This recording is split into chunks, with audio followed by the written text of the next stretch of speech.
तो कल हम लोगों ने हर्बेरियम डिस्कस कर चुके थे, मैं उसको एक बार क्विक रिवाइज कर दे रहा हूँ।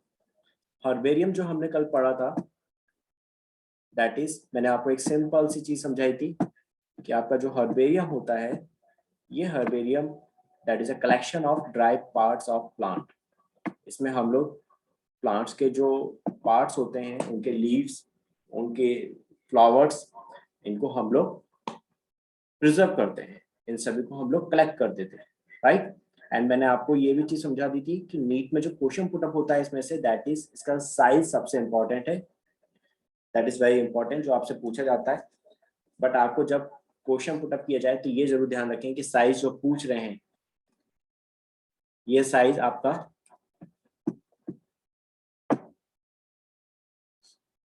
सेंटीमीटर में पूछ रहे हैं या फिर आपसे इंच में पूछ रहे हैं। आपसे ये दो चीजें ध्यान रखनी बहुत जरूरी है। मैंने आपको दोनों पॉइंट समझा दिए थे। अगर आपसे सेंटीमीटर में पूछ रहे हैं तो that is 41 into 29 centimetre square, and अगर आपसे इंचेस में पूछा जा रहा है तो दैट इज 11.5 इंटू 16.5 इंचेस। ये चीज थोड़ा सा ध्यान रखना आप लोग कि आपसे जो पूछ रहे हैं ये चीज किस रिगार्डिंग पूछ रहे हैं।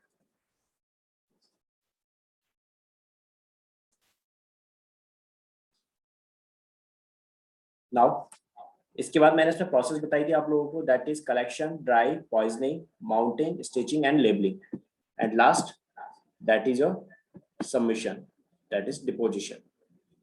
कलेक्शन दैट इज कोई भी पार्ट जो हम लोग लीफ का, कोई भी प्लांट का कोई लीफ ले लिया या फ्लावर ले लिया, उसको कलेक्ट करते हैं, उसको फिर बुक्स के अंदर प्रेस करके रख देते हैं ताकि वो प्रिजर्व रह सके, उसमें सूख जाए, ड्राई हो जाए, that is.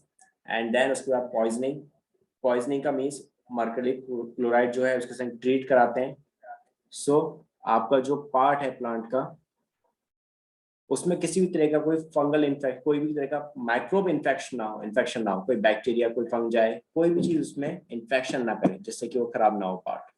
So that's why poisoning बहुत इंपॉर्टेंट हो जाती है आपके लिए। और यहाँ पे ये चीज बता दी थी आपको कि जो पॉइजनिंग करते हैं, केमिकल कौन सा यूज करते हैं, that is mercury chloride. This is your mercury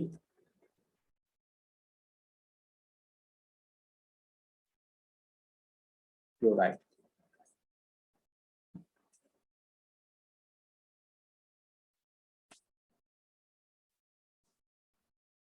इसके बाद जो मैंने आपको बताया था, माउंटिंग में हम क्या करते थे कि जो पार्ट है उसको हम लोग ऐड कर देते हैं, जो आपकी हर्बेरियम शीट है उसके ऊपर रख देते थे, दैट इज माउंटिंग हो गई। एंड देन उसको स्टिचिंग यानी उसको चिपका देते हैं, और लास्ट लेबलिंग करते थे।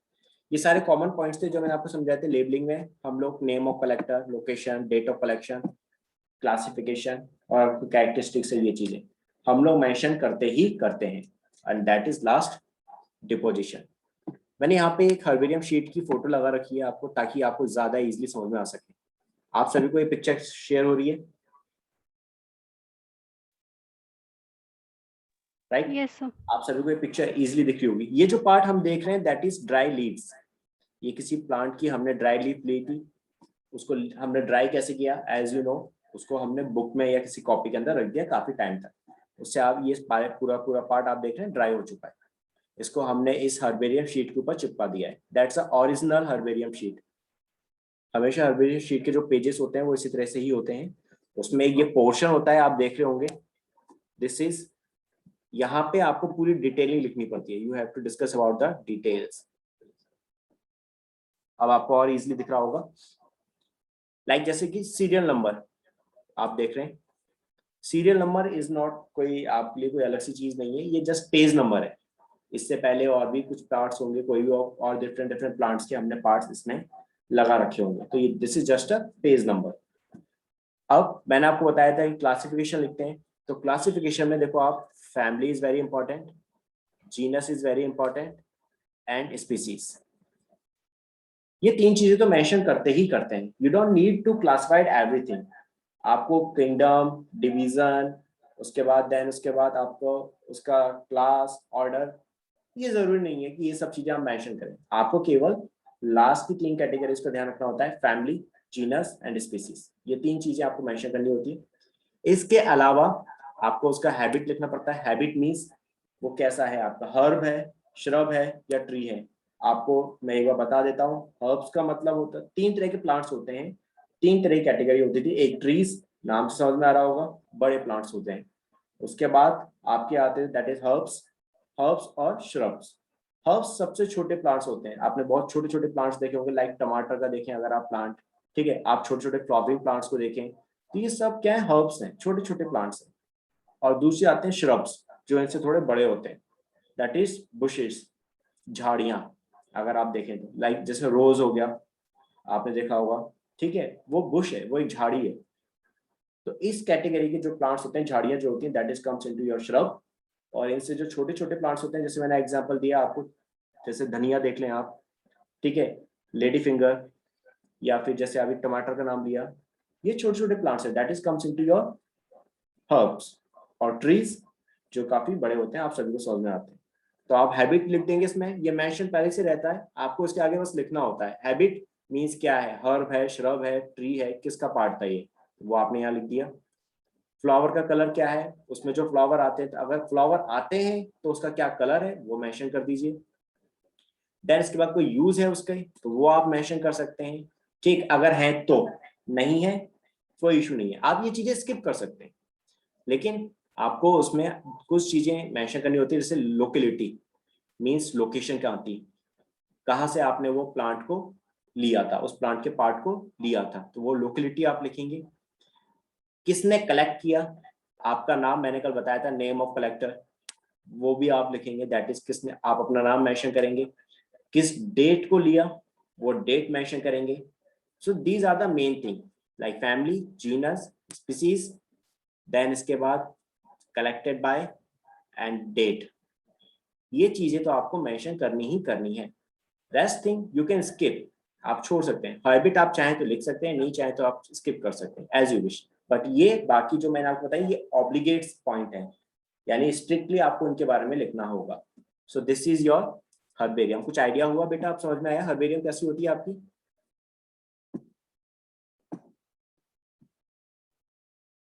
बताइए, आप लोग कुछ समझ में आया herbarium? Yes sir. Yes sir. है ना बेटा, बस आपको इसमें साइज के बारे में ध्यान रखना है, बाकी सारी चीजें आपको, ये प्रैक्टिकल है, या आपको केवल पार्ट्स कलेक्ट करने होते हैं, और वो पार्ट्स इस तरह की एक फाइल बनानी पड़ती है, उसमें आपको ये चीजें मेंशन करनी होती है, दैट्स ऑल।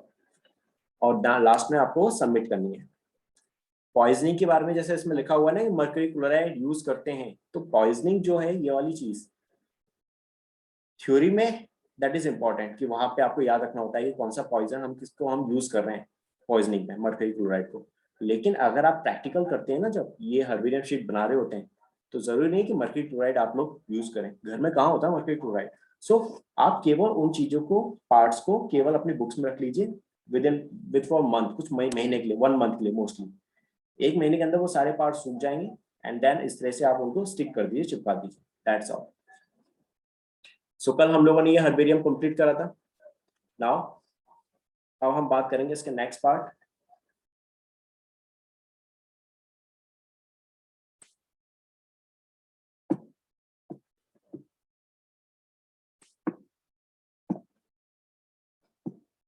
Botanical garden. मैंने कल आपको बताया था कि बॉटनिकल गार्डन्स जो होते थे, आपसे एग्जाम में जो क्वेश्चन पूछा जाएगा, वो केवल बॉटनिकल गार्डन से रिगार्डिंग एक क्वेश्चन आएगा, और ये बना बनाया क्वेश्चन है, ये आता हुआ आंसर है, सही आंसर दे दोगे 4 मार्क्स आपके पास आ जाएंगे सीधे, मतलब ये मार्क्स कहीं नहीं जाने वाले, ये बिल्कुल इजी मार्क्स हैं जो आपको आसानी से मिल सकते हैं, बस आपको नाम याद रखना है। इस टॉपिक से रिलेटेड केवल एक ही क्वेश्चन आता है, उसको 2 तरीके से पूछ लिया जाता है।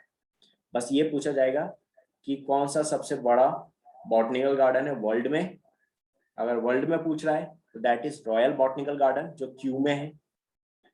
Q that's a name, that's a place जो इंग्लैंड में आती है, ये जगह है इंग्लैंड में। तो, और या फिर सबसे बड़ा बॉटनिकल गार्डन का नाम क्या है, तो that is royal botanical garden. या फिर इसी क्वेश्चन को दूसरे तरीके से कि इंडिया में सबसे बड़ा बॉटनिकल गार्डन कौन सा है, तो that is Indian botanical garden, कहाँ पर है, हावड़ा में है।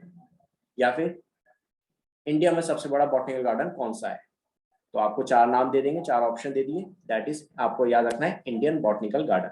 तो केवल आपको नाम याद रखने और किस जगह पर है, दैट्स ऑल। आपके 4 मार्क्स कंप्लीट हो गए इसमें। आपको अगर ये नाम याद है तो आपके 4 मार्क्स कहीं नहीं जा रहे, वो आपको इजीली मिल जाएंगे। नाउ मैं आपको बॉटनिकल गार्डन थोड़ा सा समझा देता हूँ कि होता क्या है। देखिए, बॉटनिकल गार्डन सिंपल सी एक चीज, that is a place where we kept a number of plants, a number of trees, जहां हम लोग बहुत सारे प्लांट्स, बहुत सारे ट्रीज रखते हैं। जैसे आपने देखा होगा नॉर्मल पार्क्स होते हैं, गार्डन्स होते हैं, अपने घरों के आसपास पार्क होते हैं, वहां पे भी प्लांट्स हैं। ठीक है, अगर कोई अच्छा सा बड़ा सा पार्क है अगर आप देखें तो नोटिस करना, कभी जाओ तो आपको हो सकता है किसी प्लांट के ऊपर कोई छोटा सा एक स्टिकर लगा मिल जाए और उसमें उसका बॉटनिकल नेम लिखा हो, उसका कॉमन नेम लिखा हो। ये 2 चीजें उसमें हो सकता है लिखी हो। कोई अगर बहुत बड़ा प्लांट है कोई अलग से, बड़े बड़े पार्क्स में ये चीजें कॉमन रहती हैं। लेकिन जब प्रोफेशनली यही चीज करते हैं हम लोग तो क्या करते हैं, बॉटनिकल गार्डन्स बनाते हैं। फिर उन गार्डन्स में हम लोग डिफरेंट डिफरेंट स्पीसीज के जो प्लांट्स होते हैं, ट्रीज होते हैं, उनको रखते हैं, ग्रो कराते हैं उनको वहां पर। एंड देन हर एक प्लांट के ऊपर पूरा पूरा क्लासिफिकेशन होता है। हर एक प्लांट के स्टैम्प पे आपको एक बोर्ड मिलेगा, छोटा सा एक स्टिकर्स मिलेंगे, उसमें पूरा मेंशन होगा कि इसका फैमिली क्या है, इसका जीनस, इसका स्पीसीज, इसका क्लास, ये सब चीजें उसमें मेंशन की जाती हैं। That is very important. तो एक तरह से आपको बॉटनिकल गार्डन के थ्रू डिफरेंट डिफरेंट प्लांट्स के डिफरेंट डिफरेंट ट्रीज जो होती हैं, या you can say different different species जो होती हैं, उनका एक डेटा मिल जाता है। You can easily get a data of different plant species from a botanical garden. तो यही चीज यहाँ डिस्कस करी। बॉटनिकल गार्डन क्या है, that is plant species in these gardens are grow for identification purpose and each plant is label indicating its botanical name and its family. ये चीज समझ में आ गई आप लोगों को? लेबल इंडिकेटिंग, दैट मीन्स हर एक प्लांट के ऊपर क्या मेंशन होगा, एक स्टिकर होगा जिसमें कि उसकी पूरी लेबलिंग हो रही होगी। मीन्स उसका पूरा उसका बॉटनिकल गार्डन, उसकी फैमिली, उसकी क्लास, ये सारी चीजें उसमें मेंशन रहेंगी। सो आपको प्लांट को पहचानने में भी इजी हो जाएगी, आपके पास एक डेटा भी कलेक्ट हो जाएगा। सो this is the purpose of botanical garden.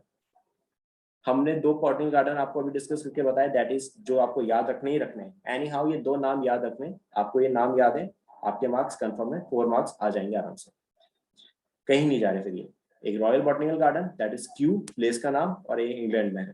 India में जो सबसे बड़ा बॉटनिकल गार्डन है that is Indian botanical garden, Howrah में आता है ये जगह।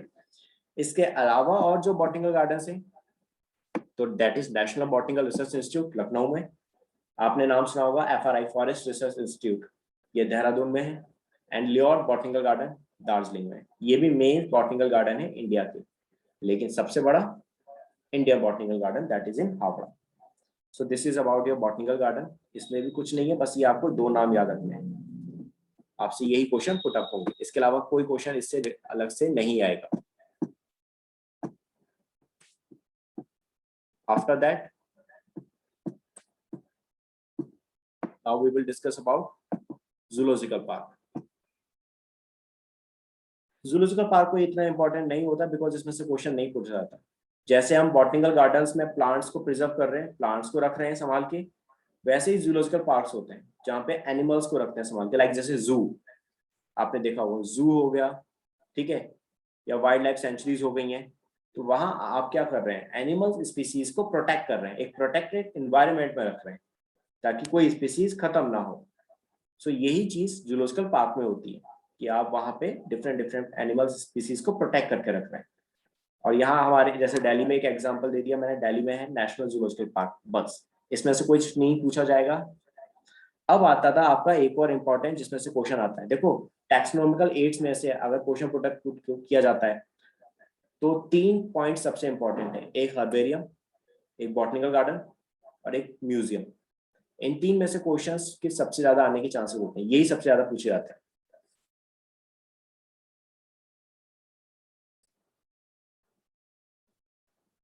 तो म्यूजियम के लिए जो क्वेश्चन पूछा जाता है, क्वेश्चन आता है कि in which taxonomical aids we kept the fossils. इन 4 ऑप्शन दे देंगे, पूछ रहेगा इनमें से किस में हम लोग फॉसिल्स को स्टडी करते हैं या फॉसिल्स को देखते हैं। तो 4 ऑप्शन में से आपका म्यूजियम जो होता है इकलौता ऐसा है टैक्सोनॉमिकल एड्स जिसमें कि आप फॉसिल्स के बारे में बात कर रहे होते हैं। और फॉसिल्स आप सभी को पता ही होगा, दैट इज जो एनिमल्स खत्म हो चुके होते हैं, डेड हो गए, उनके जो पार्ट्स, बॉडी रिमेनिंग पार्ट्स जो हमें मिलते हैं आज की डेट में, that is called your fossils. Fossils क्या होते हैं? This is body remaining parts.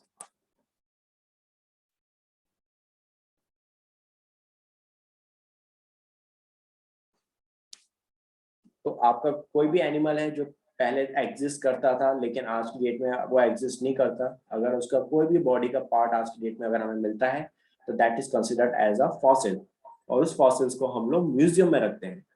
वहां उस फॉसिल्स के बारे में पूरा डिटेलिंग दे रखी होती है, हर एक फॉसिल के आगे उसका पूरा का पूरा क्लासिफिकेशन दे रखा होता है, उसके पूरे के पूरे कैरेक्टर्स लिखे होते हैं कि ये फॉसिल किस एनिमल का था, ये किस पीरियड में मिलता था, इसकी क्या हैबिट थी, कहाँ मिलता था।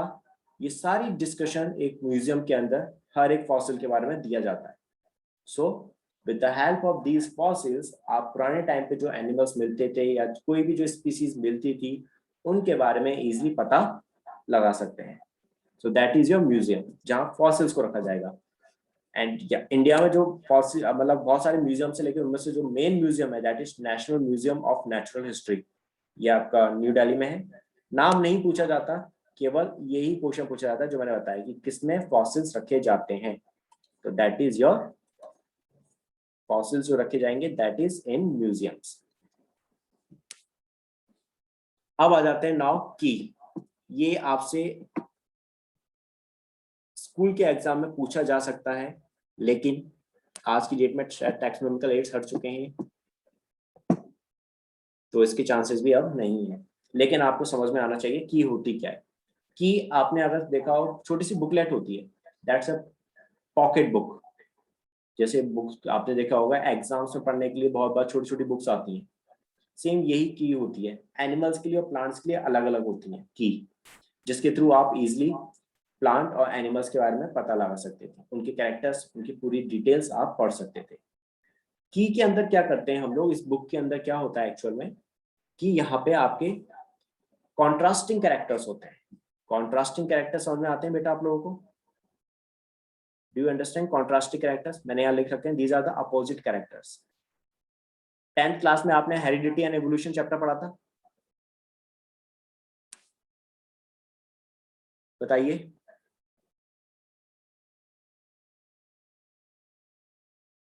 अजीत बेटा, आप लोगों ने 10th क्लास में हेरिडिटी एंड एवोल्यूशन चैप्टर पढ़ा था? Yes sir. Okay, board exams आप लोगों के खत्म हो चुके हैं, अब नहीं होंगे 10th क्लास वालों के, बट इसका मतलब ये नहीं बेटा वो चीजें आगे नहीं आएंगी। 11th क्लास 12th क्लास में वो टॉपिक्स आएंगे। सो इसलिए भले एग्जाम कैंसिल हो गए लेकिन उन चीजों को पढ़ें, उनको ध्यान रखें आप लोग, क्योंकि 11th और 12th में वही चीजें रिपीट होंगी। तो हेरिडिटी एंड एवोल्यूशन में आपने देखा था कि मैंडल जो थे उन्होंने पी प्लांट के ऊपर स्टडी की थी और सारी की सारी हेरिडिटी के बारे में बताया था, जेनेटिक्स के बारे में उन्होंने डिस्कस किया था पी प्लांट पे स्टडी करके। तो पी प्लांट में उन्होंने कैरेक्टर्स लिए थे, जैसे कि प्लांट की हाइट ली थी, तो 2 प्लांट लिए थे, एक जो टॉल थे और एक जो ड्वार्फ थे, एक बड़े लंबे पौधे, एक छोटे पौधे। हमारे मैंडल साहब ने ये काम किया था उन्होंने कि आपके 2 अलग अलग प्लांट लिए, एक लंबा प्लांट एक छोटा प्लांट, राइट। इसी तरह से उन्होंने सीड के शेप ली थी, एक राउंड शेप था, राउंड सीड, और एक रिंकल्ड जो राउंड नहीं था, थोड़ा झुर्रीदार था, रिंकल्ड दैट इज झुर्रीदार थे थोड़े, एंड राउंड दैट इज पूरे गोल थे। अगर आप देखें ये सारे जो कैरेक्टर्स मेंडल ने लिए थे वो सब एक दूसरे के अपोजिट थे। एक टॉल प्लांट है तो दूसरा उसका अपोजिट है ड्वार्फ प्लांट, और इन्हीं कैरेक्टर्स को उन्होंने क्या कहा था, contrasting characters. These are the contrasting characters, means ऐसे कैरेक्टर्स जो एक दूसरे के अपोजिट हो। तो की के अंदर हम लोग यही कॉन्ट्रास्टिंग कैरेक्टर्स को मेंशन करते हैं। मींस अगर मैं किसी प्लांट के कैरेक्टर्स के बारे में डिस्कस कर रहा हूं तो उसके कॉन्ट्रास्टिंग कैरेक्टर्स लिखूंगा कि उस प्लांट में, अगर सपोज करो कि कोई प्लांट, एक ही मटर प्लांट मटर था, तो उसमें फ्लावर 2 कलर के आते थे, आपको पता होगा, एक वॉयलेट फ्लावर आ रहा था, एक आपका व्हाइट फ्लावर आ रहा था। तो यहाँ पे ये कॉन्ट्रास्टिंग कैरेक्टर्स हैं।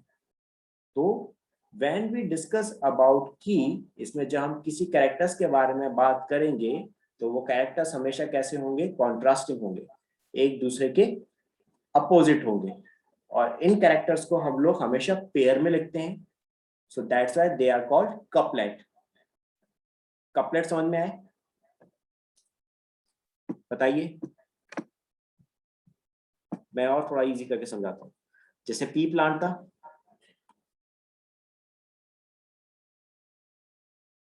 इस पी प्लांट में क्या था, इसकी हाइट की बात करी तो हाइट कैसी थी इसकी, टॉल थी और डॉर्फ, राइट। तो ये दोनों क्या है, पेयर में है ये कैरेक्टर्स। ये कैरेक्टर्स हम कैसे लिखेंगे, पेयर में लिखेंगे। ये कैरेक्टर्स जब पेयर में लिखेंगे हम लोग तो क्या होगा now, that is called your couplet. क्या कहेंगे इन दोनों को हम लोग पेयर में लिखें तो, दैट इज कपलेट। बात समझ में आई? दैट इज कॉन्ट्रास्टिंग कैरेक्टर्स, और ये कॉन्ट्रास्टिंग कैरेक्टर हमने कैसे लिखेंगे, हमेशा की के अंदर पेयर में। सो दैट्स व्हाई इन्हीं को क्या बोलते हैं फिर आप, कपलेट। और अगर मैं सिंगल सिंगल बात करूं, जैसे टॉल लिखूं अलग से, ठीक है, एक कैरेक्टर लिखा अलग से टॉल, तो दैट इज कॉल्ड, इस कैरेक्टर को क्या बोलेंगे फिर हम, लैड। सेम ऐसे ही डॉर्फ, ये अलग से लिखा तो ये कैरेक्टर को क्या बोलेंगे हम, that character is called lead. तो यानी जब पेयर में लिखें तो दैट इज कॉल्ड कपलेट, और जब अलग अलग डिस्कस कर रहे हैं तो दैट इज लैड। बात समझ में आई आपको? बताइए, मुस्कान बेटा, खुशबू बेटा एंड चंदा बेटा, ये बात समझ में आई आपको? Yes sir. व्हाट इज, मुस्कान बेटा आपको Yes, clear sir. होगी? ठीक है बच्चों। अब अगर आपसे पूछा जाए कि कपलेट क्या होता है या लैड क्या होता है, आंसर दे सकते हैं, couplet that is contrasting character which is written in a pair in a key. And जब इन्हीं कॉन्ट्रास्टिंग कैरेक्टर्स यानी इन कपलेट्स को हम अलग अलग डिस्कस कर रहे हैं तो then it is called lead. ये चीज हमने यहाँ डिस्कस करी, each character of the couplet in the key is called as a lead. Got it? Language समझ में आ गई आप लोगों को कि जो कपलेट्स में हमने कैरेक्टर्स लिखे हैं, सिंगल कैरेक्टर क्या होगा, दैट इज योर लैड। और हमेशा की कैसी होती है, एनालिटिकल होती है। एनालिटिकल का मतलब कि आप जब यहाँ इस की के अंदर अगर देखें तो हम क्या कर रहे हैं, कॉन्ट्रास्टिंग कैरेक्टर्स ही तो लिख रहे हैं। कॉन्ट्रास्टिंग कैरेक्टर के बेस पे आप इजिली किसी भी प्लांट के अगर आप कॉन्ट्रास्टिंग कैरेक्टर लिखेंगे तो उस बेस पे आप आसानी से बता सकते हैं प्लांट्स में कि कौन से कैरेक्टर्स उसके डोमिनेंट कैरेक्टर्स हैं और कौन से कैरेक्टर उसके रिसेसिव कैरेक्टर्स हैं। मैंडल ने यही काम तो किया था, उन्होंने इन सभी कैरेक्टर्स को की में लिखा, मींस कपलेट की फॉर्म में लिखा कॉन्ट्रास्टिंग कैरेक्टर्स को।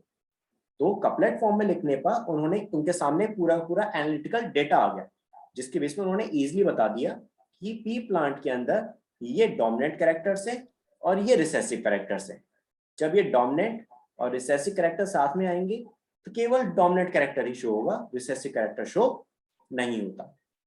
नाउ आप समझ में आ गया की के थ्रू हम लोग कितने इजीली किसी भी स्पीसीज के, किसी भी प्लांट या किसी भी एनिमल्स के कितनी इजीली से हम बता सकते हैं कॉन्ट्रास्टिंग कैरेक्टर्स कि कौन सा उसमें डोमिनेंट होगा, कौन सा उसका रिसेसिव होगा। क्लियर बच्चों? सो दिस इज योर की। आई बात समझ में बच्चों आपको?